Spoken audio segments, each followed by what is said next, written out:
Welcome to another episode of Stormtracker Summer Safety. We're down here today in beautiful Watch Hill on the eve of the 2024 hurricane season. Here lies a memorial for those that lost their lives in the Great New England Hurricane of 1938, one of the worst natural disasters in American history.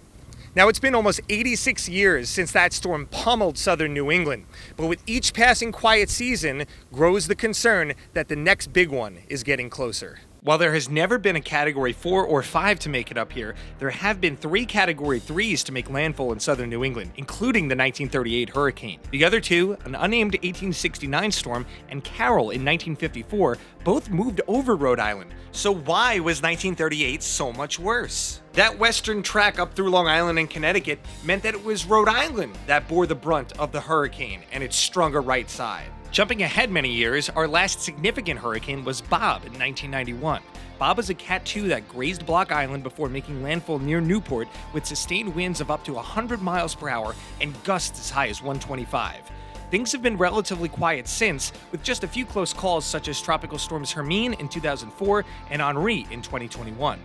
So could 2024 be the year of the next big one? While there's no way of knowing at this point, all signs point to one of the most active seasons of all time. NOAA recently issued its most aggressive Atlantic hurricane forecast yet, and there are 2 main factors driving that outlook. First and foremost, the development of a La Nina pattern, an anomalous cooling of water in the eastern equatorial Pacific Ocean. Strong easterly trade winds blow warmer surface waters west, which gets replaced by colder water from below. This pattern results in weak westerly winds high in the atmosphere over the Atlantic, which is favorable for hurricane development. The second factor also has to do with sea surface temperatures, this time in the Atlantic. They are currently running several degrees warmer than normal, an ominous sign for hurricane season. Warm water is the primary fuel source for these tropical systems, and so this could cause storms to strengthen earlier and faster, potentially leading to more destructive hurricanes. Here are 3 things you can do to prepare for this potentially historic hurricane season.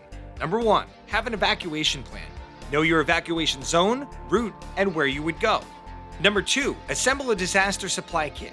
In addition to important documents like insurance, start with non-perishable food and water, chargers, and a battery-powered radio. And don't forget about your pets. Number 3, strengthen your home. Trim trees, install storm shutters and/or impact glass, seal outside wall openings, and make sure your sump pumps and generators are in good working condition.